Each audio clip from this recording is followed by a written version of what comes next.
Hotel बाग मारे जायके की दुनिया में नया आविष्कार, मटकी दम बिरयानी का हुआ है शाहकार। शाही पकवान के तरीके से तजुर्बेकार, जिस मिट्टी की मटकी में होगी बिरयानी तैयार, उसी मिट्टी के मटकी में आपको परोसा जाएगा यार। अब से सिर्फ बिरयानी नहीं, शाही मटकी दम बिरयानी जो देगा आपको शाही जायके का मजा।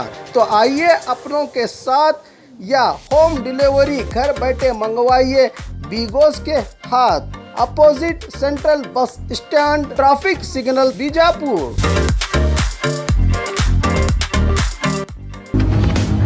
ईश्वरप्पा पर 40% कमीशन का आरोप लगाने वाले संतोष पाटिल की आत्महत्या। राज्य के पंचायत राज और ग्रामीण अभिवृद्धि मंत्री के एस ईश्वरप्पा को 40% कमीशन का मामला इतना गरमाया कि सरकार पर 40% कमीशन का आरोप लगाकर कांग्रेस ने दिन रात ईश्वरप्पा बीजेपी पर मोर्चा खोल रखा था। इस आरोप का असल चेहरा पीएम मोदी को शिकायत करने वाले ठेकेदार और हिंदू वाहिनी राष्ट्रीय सेक्रेटरी ने मंत्री की बातों से सड़क निर्माण और ग्रामीण विकास कामों के लिए 4 करोड़ से ज़्यादा पैसा लगाकर परेशान संतोष पाटिल ने आज अपनी मौत का जिम्मेदार ईश्वरप्पा को ठहराते हुए उडुपी में खुदकशी कर ली। मौत की असली सच्चाई तो मरने वाला ही जाने। अब कांग्रेसी मांग कर रहे हैं कि इस मामले में ईश्वरप्पा पर 302 का मामले के तहत कार्रवाई की जाए। ಇಲ್ಲ ಈಗ ಸುಮಾರು ನಾವು ಫೆಬ್ರವರಿ 2021 ನಲ್ಲಿ ಈಶ್ವರಪ್ಪನವ್ರು ಭೇಟಿ ಆಗಿದ್ವಿ. ಸುಮಾರು 100 ವರ್ಷದ ಹಿಂದೆಯಿಂದ ಜಾತ್ರೆ ಇತ್ತು. ರೋಡ್ ಎಲ್ಲ ಹಾಳಾಗಿ ಹೋಗ್ಬಿಟ್ಟಿತ್ತು ಸರ್ ಅವಾಗ. ಅದಕ್ಕೆ ನಮ್ಮಲ್ಲಿ ಸುಮಾರು 60 ವರ್ಷ ಆದ್ಮೇಲೆ ನಮ್ಮಲ್ಲಿ ಇದು ಪಂಚಾಯತ್ ಎಲ್ಲ ಬಿಜೆಪಿ ಆಯ್ತು. ಆಮೇಲೆ ನಾವು ಈಶ್ವರಪ್ಪನವ್ರನ್ನ ಭೇಟಿ ಆಗಿ ಅವ್ರ ಹತ್ರ ರಿಕ್ವೆಸ್ಟ್ ಮಾಡ್ಕೊಂಡು ನಮ್ಗೆ ಹಿಂಗ್ ರೋಡ್ ಎಲ್ಲ ಹಾಳಾಗಿದೆ, 100 ವರ್ಷ ಆದ್ಮೇಲೆ ಜಾತ್ರೆ ಆಗ್ತಾ ಇದೆ, ತುಂಬಾ ಜನ ಬರ್ತಾ ಇದಾರೆ, ಅದಕ್ಕೋಸ್ಕರ ಒಂಚೂರು ಇದನ್ನ ಹೆಲ್ಪ್ ಮಾಡಿ ಅಂದಾಗ ಅವ್ರು ನೀವು ಕಾಮಗಾರಿಗಳನ್ನ ಮಾಡ್ರಿ, ಆಮೇಲೆ ನಿಮ್ದು ಏನ್ ಪೇಮೆಂಟ್ ಇದೆ, ಏನು ಇದನ್ನಿದೆ ಅದ್ ಮಾಡ್ತೇವೆ ಅಂತ ಹೇಳಿದ್ರು. ಸುಮಾರು 1 ವರ್ಷದಿಂದ ಓಡಾಡ್ತಾ ಇದ್ದೇವೆ, ಏನು ಇವತ್ತು ನಾಳೆ ಅಂತ ಇದ್ರು. ಅದಕ್ಕೋಸ್ಕರ ನಾನು ಡೆಲ್ಲಿಗೆ ಹೋಗಿ ನರೇಂದ್ರ ಮೋದಿಜಿ ಅವ್ರಿಗೆ, ಆಮೇಲೆ ಸೆಂಟ್ರಲ್ ಮಿನಿಸ್ಟರ್ ಆರ್ಡಿಪೇರ್ ಮಿನಿಸ್ಟರ್ ಗಿರಿರಾಜ್ ಸಿಂಗ್ ಅವ್ರಿಗೆ ಕೊಟ್ಟಿದ್ವಿ. ಗಿರಿರಾಜ್ ಸಿಂಗ್ ಅವ್ರ ಕಡೆಯಿಂದ ನಮ್ ರಿಪ್ಲೈಯೂ ಬಂದಿದೆ. ಆಮೇಲೆ ಇವಾಗ ನರೇಂದ್ರ ಮೋದಿಜಿ ಅವ್ರ ಕಡೆಯಿಂದ ಬರ್ಬೇಕಾಗಿದೆ, ಅಲ್ಲಿ ಸೆಷನ್ ಚಾಲೂ ಇರೋದ್ರಿಂದ ಇನ್ನೂ ಬಂದಿಲ್ಲ. ಬರ್ಬೋದಂತ ಒಂದ್ ಇದನ್ನಿದೆ. ಆಮೇಲೆ ಏನಾಗುತ್ತೆ ಅನ್ನೋದು ನೋಡ್ಬೇಕಾಗಿದೆ ಸರ್ ಈಗ. ಅಂದ್ರೆ ಈಗ ಸಾಹೇಬ್ರೆ ಹೇಳಿದ್ರು ಸರ್ ಅವಾಗ, ಇಲ್ಲ ನೀವು ಮಾಡಿ, ನಾ ಏನಿದೆ ಅರ್ಜೆಂಟ್ ಇತ್ತಲ್ಲ ಸರ್ ಅವಾಗ, ಅರ್ಜೆಂಟ್ ಇದೋಗೋಸ್ಕರ ನೀವ್ ಏನೈತಿ ಮಾಡಿ, ನಾ ಇಮಿಡಿಯೇಟ್ ಆಗಿ ವರ್ಕ್ ಆರ್ಡರ್ ಮತ್ತೆ ಆಮೇಲೆ ಪೇಮೆಂಟ್ ಮಾಡ್ತೇನೆ ಅಂತ ಹೇಳಿದ್ರು. ಎಲ್ಲ ಸುಮಾರು ನಮ್ಮ ಅಧ್ಯಕ್ಷರು ಎಲ್ರೂ ಹೋಗಿದ್ವಿ ನಾವು. ಹಿಂಗಿರುತ್ತೆ ಸರ್, ಅವ್ರು ಅಸೋಸಿಯೇಟ್ಸ್ ಇದಾರೆ.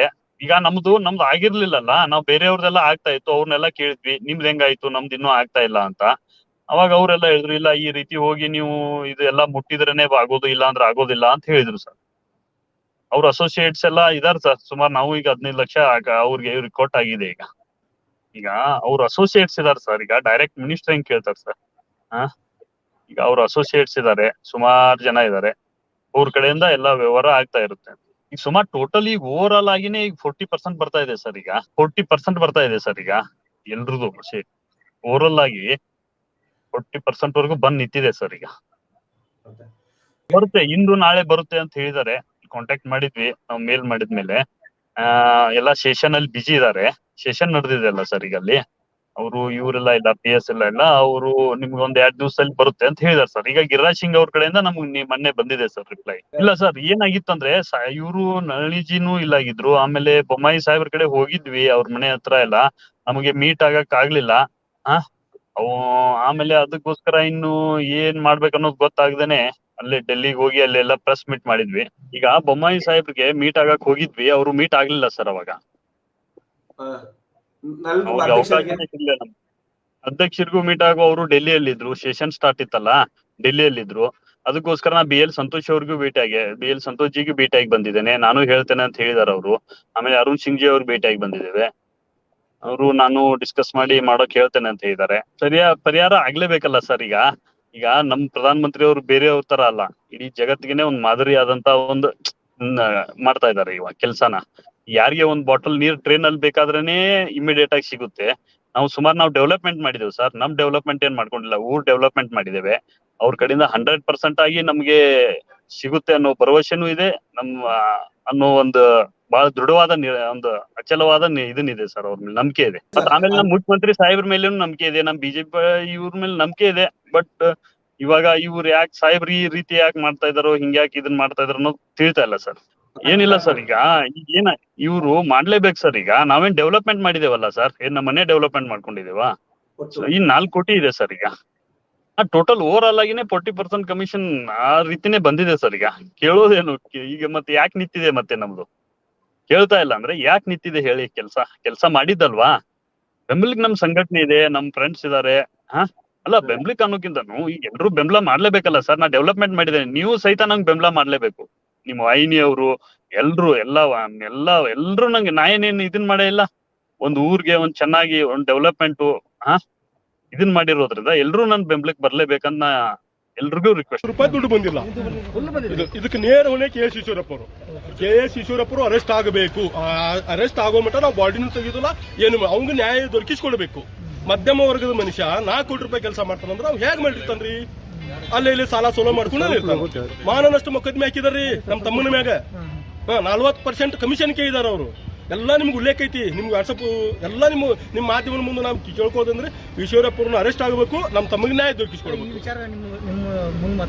ಅವ್ನು ಯಾವಾಗಿದ್ರು ಫೋನ್ಯಾಗ ಮಾತಾಡೋದಿಲ್ಲ, ಡೈರೆಕ್ಟ್ ಮನೆಗೆ ಬರ್ತಿದ್ರಿ. ಮನೆ ಇಲ್ಲಿ ಊರಾಗ ಒಂದು ಮನೆ ಕಿಟ್ಟಿದವ್ರು ನೋಡ್ರಿ. ಅಣ್ಣ ನಂದು ಮಿತಿಮೀರ್ ಕೆಲಸ ಮಾಡಿದನು, ಸಣ್ಣ ಹುಡುಗ ನಾನು.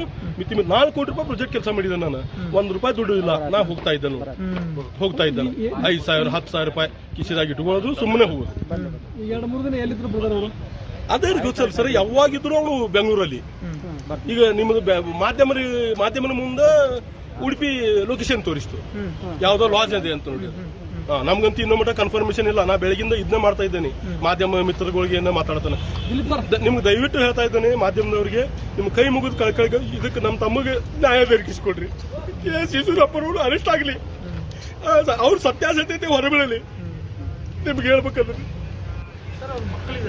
1 ವರ್ಷದ ಮಗು ಐತ್ರಿ, ಗಂಡು ಮಗು ಐತ್ರಿ. ನಾವು ಇಲ್ಲಿ ಸಮರ್ಥ್ಕೊಂಡಿರಿ ಕೆಲಸ ಮಾಡಿದ್ದು. ನಾವೆಲ್ಲಿ ರೂರಲ್ ಮಾಡಿಲ್ಲ, ನಮ್ಮ ಹಿಂಡಲ್ಗ ಪಂಚಾಯತಿ ಕೆಲಸದ್ದು. 4 ಕೋಟಿ ರೂಪಾಯಿ, 1 ರೂಪಾಯಿ ಬಿಲ್ ಇಲ್ಲ, ಅಪ್ರೂವಲ್ ಇಲ್ಲ ಅಂತಾರ ಅವ್ರ. ಸಂತೋಷ್ ಪಾಟೀಲ್ ಯಾರಂತೂ ಗೊತ್ತಿಲ್ಲ ಅಂತ ಹೇಳ್ತಾರ ಅವ್ರ. ಹೌದು, ಗೊತ್ತಿತ್ತಲ್ರಿ, ಫೋಟೋ ಅದಾವು, ಅವ್ರ ಮನೆಗೆ ಹೋಗಿದಾರು, ಎಲ್ಲಾ ಬಂದಾರೆ. ನೀವು ಮೀಡಿಯಾದವರು ನೀವು ಬಿಟ್ಟಿದ್ರಲ್ರಿ. ಪ್ರತಿಯೊಂದು ಕ್ಷಣಕ್ಕೂ ಮಾಹಿತಿ ಮೀಡಿಯಾ ಇದೆ. ಮನೆಯವ್ರಿಗೆ ನನಗೆ ಗೊತ್ತಿಲ್ಲ, ಅಷ್ಟು ಸೂಕ್ಷ್ಮ ವಿಚಾರ ಒಂದು. ಬಿಜೆಪಿ ಹೇಳ್ತಾರೆ, ಅವ್ನು ಬಿಜೆಪಿ ಕಾರ್ಯಕರ್ತರಲ್ಲ ಅನ್ನುವಂಥದ್ದು ಹೇಳ್ತಾರೆ. ಹೇಗೆ ಹೇಳ್ತಾರ್ರಿ? ಹೇಗೆ ಹೇಳ್ತಾರ್ರಿ? ಬಿಜೆಪಿ ಕಾರ್ಯಕರ್ತರು ಹೇಗಂತ ಹೇಳ್ತಾರ್ರಿ? ಈಗ ಯಾವ್ದೋ ಒಂದು ಪಕ್ಷಕ್ಕೆ ಸೇರ್ಕೊಂಡು ಯಾವ್ದಾರ ಲೀಡರ್ ಮನೆಗೆ ನೀನು ಹೋಗ್ತೀಯಾ? ಯಾವ್ದಾರ ವಿರೋಧ ಪಕ್ಷದ ಮನುಷ್ಯ ಈಶ್ವರಪ್ಪನ ಮನೆಗೆ ಹೋಗ್ತಾನ? ಸೌಹಾರ್ದ ಭೇಟಿಗಾಗಿ ಹೋಗ್ತಾನ? ಸೌಹಾರ್ದ ಭೇಟಿಗೆ ಹೋಗ್ತಾನ? ಹೋಗಕ್ ಸಾಧ್ಯ ಇಲ್ಲ. ಇದೆಲ್ಲ ಹೇಳೋದು ಸುಳ್ಳು, ಬರೀ ಸುಳ್ಳು.